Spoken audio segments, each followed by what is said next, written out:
Hello and welcome back to my channel. आज हम करने वाले हैं class 7 new NCERT Ganita Prakash book चल रही है हमारी और हम चैप्टर 2 पे हैं अर्थमेटिक एक्सप्रेशन। तो हम स्टार्ट करते हैं चैप्टर नंबर 2। चैप्टर नंबर 2 हमारा क्या है? चैप्टर नंबर 2 हमारा नंबर्स के बारे में है और उनका रिलेशनशिप बता रहा है कि नंबर्स में आपस में रिलेशनशिप कैसे हो सकता है। जैसे कि एक जनरल एग्जांपल हम समझते हैं। अगर आपके ये फादर है, लेफ्ट हैंड साइड पे आपको फादर दिख रहा है, राइट हैंड साइड पे सन दिख रहा है। तो ये दो लोग हैं, इन दोनों लोगों का एक रिलेशन है आपस में। क्या रिलेशनशिप है? कि ये आपस में बाप और बेटा हैं। ये इनके फादर हैं, लेफ्ट साइड पे आपको फादर दिख रहे हैं और राइट साइड पे आपको सन दिख रहे हैं। तो ये जैसे दो लोग हैं, दो लोगों के बीच में कुछ रिलेशनशिप है, राइट। एक जनरल अगर रिलेशनशिप हम देखें, जैसे आपके और आपके पापा के बीच में भी एक रिलेशनशिप है, आपके और आपकी मम्मा के बीच में भी एक रिलेशनशिप है, आपके और आपके बहन या भाई के बीच में भी रिलेशनशिप है। तो इसी तरह से नंबर्स के बीच में भी आपस में रिलेशनशिप हो सकती है। तो ये chapter is all about relationship between numbers. आगे चलते हैं। जैसे रिलेशनशिप बिटवीन नंबर्स हम कैसे एक्सप्रेस कर सकते हैं? जैसे हमारे पास दो नंबर हैं, एक है 10 और एक है 2। अब 10 और 2 एक नंबर, दो नंबर्स हैं, इन दोनों के बीच में रिलेशनशिप हो सकती है।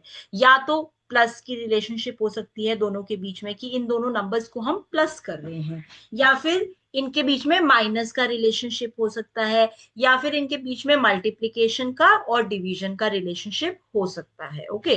तो जैसे दो लोगों के बीच में रिलेशनशिप है, ऐसी दो नंबर्स के बीच में भी रिलेशनशिप हो सकता है, प्लस माइनस मल्टीप्लाई या डिवाइड का। जो कि हम ये अर्थमेटिक ऑपरेटर्स, ये चार ऑपरेटर्स हैं, इन्हीं के थ्रू हम दो नंबर्स के बीच में रिलेशनशिप शो कर सकते हैं। ओके। एग्जाम्पल, अगर मैं 10 और 2 दो नंबर्स ले रही हूँ, इन दोनों को प्लस करेंगे तो 12 आएगा। 10 प्लस 2 इज 12। ओके। अगर हम इन दोनों की रिलेशनशिप माइनस में है तो 10 माइनस 2 आपका 8 हो जाएगा। अगर इन दोनों की रिलेशनशिप हम मल्टीप्लाई से दिखाते हैं तो 10 मल्टीप्लाई बाय 2 20 हो जाएगा। अगर इन दोनों की रिलेशनशिप हम डिवाइड से दिखाते हैं तो 10 डिवाइड बाय 2 आपका 5 हो जाएगा। ओके। तो जैसे दो लोगों के बीच में रिलेशनशिप हो सकता है, ऐसे ही दो नंबर्स के बीच में भी रिलेशनशिप हो सकता है, जो ये चार ऑपरेटर्स के थ्रू हम दिखाएंगे। ओके। अब नेक्स्ट हम समझते हैं कि अगर एक हमारा यहाँ पर लिखा है 10 प्लस 2 इज इक्वल टू 12, लिखा है 10 प्लस 2 इज इक्वल टू 12। यहाँ पे जो लेफ्ट हैंड साइड पे जो 10 प्लस 2 लिखा है, जो मैंने ये ब्लू से मार्क किया है, ये जो 10 प्लस 2 मैंने लिखा है, ये है आपका अर्थमेटिक एक्सप्रेशन, जो कि आपका चैप्टर का भी नाम है।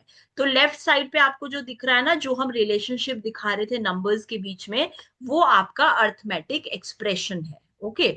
अब राइट साइड पे क्या है? जब राइट साइड पे इसको मैंने ब्लू से मार्क किया है, वो उसकी वैल्यू है। दैट मीन्स अगर आप कोई अर्थमेटिक एक्सप्रेशन को कैलकुलेट करते हैं और इक्वल टू के राइट साइड में जो आता है वो उसकी वैल्यू निकल के आती है। ओके। तो ये सारे अर्थमेटिक एक्सप्रेशन ही है। हम बैक में जाके देखते हैं। 10 प्लस 2 आपको दिख रहा है यहाँ पर, ये 10 प्लस 2 है, ये वाला ये अर्थमेटिक एक्सप्रेशन है। और ये 12 जो है ये इसकी वैल्यू है। ऐसे ही 10 माइनस 2 अर्थमेटिक एक्सप्रेशन है और 8 उसकी वैल्यू है। सिमिलरली आपका 10 मल्टीप्लाई बाय 2 अर्थमेटिक एक्सप्रेशन है और 20 उसकी वैल्यू है। ऐसे ही 10 डिवाइड बाय 2 आपका एक अर्थमेटिक एक्सप्रेशन है और 5 उसकी वैल्यू है। ओके। तो हमने ये समझ लिया कि लेफ्ट साइड पे जो हम कैलकुलेट कर रहे हैं ये अर्थमेटिक एक्सप्रेशन है, और राइट साइड पे जो इक्वल टू के इस साइड आ रही है वो उसकी वैल्यू निकल के आ रही है। ऐसे ही हम अगले में देखते हैं। यहाँ पर 10 माइनस 2 आपका 8 हो जाता है। 10 मल्टीप्लाई बाय 2 आपका 20 हो जाता है। 10 डिवाइड बाय 2 आपका 5 हो जाता है। तो इन सभी इक्वेशन के अंदर जो ये लेफ्ट साइड पे है, ये जो लेफ्ट साइड पे है आपका, ये आपकी क्या है? लेफ्ट साइड पे अर्थमेटिक एक्सप्रेशन है। और राइट साइड पे इक्वल टू के जो राइट साइड पे आ रही है, ये इसकी वैल्यू कैलकुलेट होके आ रही है। और अर्थमेटिक एक्सप्रेशन हमने बनाए कैसे हैं? दो नंबर्स का रिलेशनशिप शो करके। ओके। ऐसे ही आपका इस एग्जांपल में भी 10 डिवाइड बाय 2 अर्थमेटिक एक्सप्रेशन है और 5 उसकी वैल्यू है।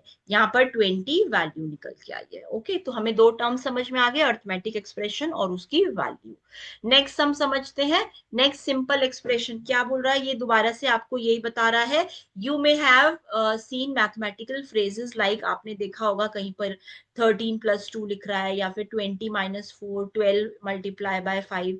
तो ये सभी क्या है, ये अर्थमेटिक एक्सप्रेशंस है, ये मैं ऑलरेडी बता चुकी हूँ आपको। So these all are arithmetic expressions. Okay, अब हर अरिथमेटिक एक्सप्रेशन को जब आप कैलकुलेट करेंगे तो उसकी एक वैल्यू निकल कर आएगी। ओके, तो ये वैल्यू जैसे एग्जांपल के तौर पे 13+2, अगर आप ये अरिथमेटिक एक्सप्रेशन है इसको कैलकुलेट करेंगे तो इसकी वैल्यू निकल के आएगी 15। तो this is the value. Okay, अब आगे क्या बोल रहा है, वी यूज इक्वालिटी साइन, हम क्या करते हैं, इक्वल साइन यूज करते हैं रिलेशनशिप शो करने के, किस किस के बीच में, हमने यहाँ पे दो चीजों की बात हो रही है। देखिए यहाँ पर लेफ्ट साइड पे तो अरिथमेटिक एक्सप्रेशन है और राइट साइड पे उसकी वैल्यू है, और इन दोनों का जो रिलेशनशिप हमने शो करा है वो किसके थ्रू करा है, इक्वल टू साइन के थ्रू।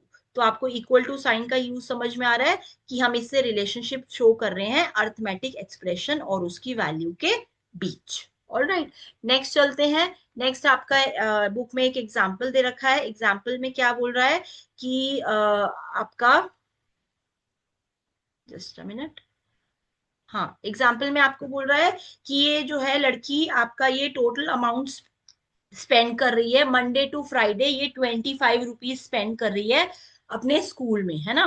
तो मंडे टू फ्राइडे ये स्कूल जा रही है और मंडे को 25 रुपीज स्पेंड कर रही है, मतलब खर्च कर रही है अपना लंच खाने के लिए। ऐसे ही ट्यूसडे को, ऐसे ही वेंसडे को, ऐसे ही थर्सडे को और ऐसे ही फ्राइडे को, मतलब 5 दिन वो स्कूल जा रही है और 5 दिन, हर दिन वो 25 रुपए का लंच खा रही है। ओके, तो मैंने यहाँ पे 25, 25, 25, 25, 25 हर दिन के लिए लिख दिया है। ओके, तो आप, अब ये पूछ रहा है कि इसका एक्सप्रेशन बनाइए और ये टोटल कितना पैसा खर्च कर रही है वो बताइए। तो मैंने क्या करा, सारे 25, 25, 25, 25 पांचों बार मैंने उसको ऐड कर लिया, तो ये आ गया आपका 125। दैट मीन्स पूरे वीक में मंडे टू फ्राइडे वो 125 रुपीज खर्च कर रही है लंच में अपने स्कूल में। ओके, एक तरीका ये है इसको निकालने का, दूसरा तरीका है हम इसका एक्सप्रेशन निकाल सकते हैं, विच इज 5 × 25। तो ये इसका एक्सप्रेशन निकाल लिया, देखिए मैंने 5 × 25। तो इसको मल्टीप्लाई क्यों करा, इसको यूनिटरी के थ्रू भी समझ सकते हैं कि भाई वो एक दिन में 25 रुपीज खर्च कर रही है। ओके, तो वो 5 दिन में, क्योंकि 5 दिन क्यों लगा रहे हैं, मंडे से लेकर फ्राइडे तक 5 दिन बैठते हैं, तो 5 दिन में वो कितना स्पेंड करेगी। तो इन दोनों नंबर्स को मल्टीप्लाई करते हैं हम, यूनिटरी इसी तरह से लगाते हैं, तो 25 × 5। तो ये आपका इसका एक्सप्रेशन निकल के आ गया कि एक ही बात है, 5 × 25 लिख दीजिए या 25 × 5 लिख दीजिए। तो दो तरीके से हमने उसका अमाउंट, जो उसने टोटल अमाउंट स्पेंड किया, खर्च किया अपना लंच खाने के लिए, या तो आप 25 25 5 बार ऐड कर दीजिए, या फिर दूसरा तरीका ये है कि 5 को 25 से मल्टीप्लाई कर दीजिए तो वो 125 आंसर आ जाएगा। और जो एक्सप्रेशन है इसका वो यहाँ पर देखिए लिखा है, it is the product of 5 and 25। तो ये एक्सप्रेशन निकल कर आता है। ऑलराइट, क्योंकि 5 दिन है और हर दिन 25 रुपए मलिका ने स्पेंड करे हैं लंच के लिए, तो एक्सप्रेशन क्या बन के आता है, 5 × 25। ओके, नेक्स्ट देखिए, आपको नेक्स्ट इंपॉर्टेंट है, क्या बोल रहा है, different expression can have same value. तो ये लेफ्ट साइड पे तो आपका एक्सप्रेशन है ना, और राइट साइड पे आपकी वैल्यू है। अब आप देख रहे हैं यहाँ पर कि मैंने यहाँ पर वैल्यू सब जगह 12 दी है, 12 12 12 और 12। तो सब जगह 12 वैल्यू आ रही है, लेकिन हर एक के एक्सप्रेशंस अलग अलग हैं। यहाँ पे तो लेफ्ट साइड में 10+2 कर दे रहे हैं, यहाँ पे 15 - 3 कर दे रहे हैं, तब भी 12 आ रहा है, 3 × 4 भी 12 आ रहा है, 24 को 2 से डिवाइड करेंगे तो भी 12 आ रहा है। तो कहने का मतलब ये है कि अलग अलग एक्सप्रेशन जो है वो एक ही वैल्यू दे सकते हैं। ओके, जैसे कि हेयर आर मल्टीपल, जैसे 12 वैल्यू कैसे आ सकती है, अलग अलग एक्सप्रेशन दे रखे हैं देखिए इसमें, 10+2 करके भी 12 वैल्यू आ सकती है, 15 - 3 करके भी 12 वैल्यू आ सकती है, 3 × 4 करके भी, और 24 ÷ 2 करके भी 12 वैल्यू आ सकती है। मतलब कि अलग अलग एक्सप्रेशन भी एक ही वैल्यू दे सकते हैं। अब देखिए यहाँ पर सारे एक्सप्रेशन ने एक कॉमन वैल्यू दी है, विच इज 12। ओके, नेक्स्ट क्या है, ये बोल रहा है अपना एक फेवरेट नंबर चूज करो और उसके लिए अलग अलग एक्सप्रेशन लिखो कि वो सेम वैल्यू दे, और वो वैल्यू क्या हो, वो आपका फेवरेट नंबर हो। तो एग्जाम्पल के तौर पे मैंने 50 अपना फेवरेट नंबर ले लिया है, और देखिए मैं अलग अलग एक्सप्रेशन लिखूंगी जिससे वैल्यू हमेशा 50 ही आएगी। तो पहला एक्सप्रेशन देख लीजिए, प्लस के थ्रू मैंने दिखाया है। 40 + 10 आपका हो जाएगा 50। ऐसे ही 70 - 20 भी 50 आएगा। 25 × 2 भी 50 आएगा। 100 ÷ 2 भी 50 आएगा। तो एक्सप्रेशन तो मैंने अलग अलग लिए हैं, लेकिन हर बार उनकी वैल्यू 50 आ रही है। इसमें यही बोला था कि आप एक अपना फेवरेट नंबर ले लीजिए, मैंने 50 नंबर ले लिया, और अलग अलग एक्सप्रेशन एक ही वैल्यू दे सकते हैं। So this is possible. Next चलते हैं। अब आपका कंपेयर करेंगे। यहाँ पे कंपेयर करने के लिए हमने देखिए छोटी क्लासेस में हमने देखा था आप नंबर्स को कैसे कंपेयर करते हैं। पहले नंबर्स को कंपेयर करना सीखते हैं, ये आपका रिवीजन हो जाएगा। जैसे कि आपका ये क्रोकोडाइल वाला मुंह याद है, जो बड़ा नंबर होता है उसको क्रोकोडाइल खाता है, तो ये इस तरफ आता है, ऐसे ध्यान है ना आपको। जैसे 20 10 से बड़ा है तो आपको इस तरह से साइन लगाना है। 5 बराबर है 5 के तो इक्वल टू का साइन आएगा। 50 कम है 60 से तो इसकी तरफ चोंच आएगी, है ना। तो हमें ये रिकॉल कर रहे हैं कि छोटी क्लासेस में आपने पढ़ा होगा कि जो बड़ा नंबर है उसको क्रोकोडाइल खाता है। जैसे यहाँ पे बड़ा नंबर 20 है तो 20 की तरफ क्रोकोडाइल का मुंह है, और 10 की तरफ उसकी चोंच है, पीछे की तरफ है। ओके। ऐसे ही जैसे आप नंबर्स को कंपेयर कर सकते हैं, अर्थमेटिक एक्सप्रेशन को भी कंपेयर कर सकते हैं। जैसे कि आपके दो अर्थमेटिक एक्सप्रेशन दिए हुए हैं यहाँ पर, एक लेफ्ट साइड पे और एक राइट साइड पे। लेफ्ट साइड पे क्या है, 10 + 2 जिसको हम LHS बोलेंगे। राइट साइड पे 7 + 1 है जिसको हम RHS बोलेंगे। तो इनको कंपेयर करने के लिए हम क्या करेंगे, पहले इनको इवेल्युएट कर लेंगे, इनका एक्सप्रेशन निकाल लेते हैं, कैलकुलेट कर लेते हैं। तो 10 + 2 हमने देखा 12 आ गया, 7 + 1 हमने देखा 8 आ गया। तो अब आप खुद ही देख सकते हैं कि 12 बड़ा है 8 से।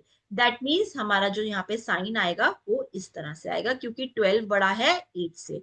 तो अगर एक्सप्रेशंस को भी हम कंपेयर करें तो इस तरह से 10 + 2 बड़ा है, तो 10 + 2 ऐसे आएगा, और बड़ा है किससे, 7 + 1 से। तो एक्सप्रेशंस जो है अर्थमेटिक एक्सप्रेशंस, उनको आप कैलकुलेट कर लीजिए। कैलकुलेट करने के बाद जो उनकी वैल्यू आएगी उसके अकॉर्डिंग बता दीजिए कि कौन सा बड़ा है और कौन सा छोटा है। ऑलराइट, तो एग्जाम्पल के थ्रू बताया हुआ है। तो यहीं पे आपका ये फर्स्ट पार्ट खत्म हो जाता है चैप्टर 2 का। हम पूरी एनसीईआरटी बुक कवर करने वाले हैं। So thank you so much for watching. Please share with all your friends and subscribe to my channel. Thank you.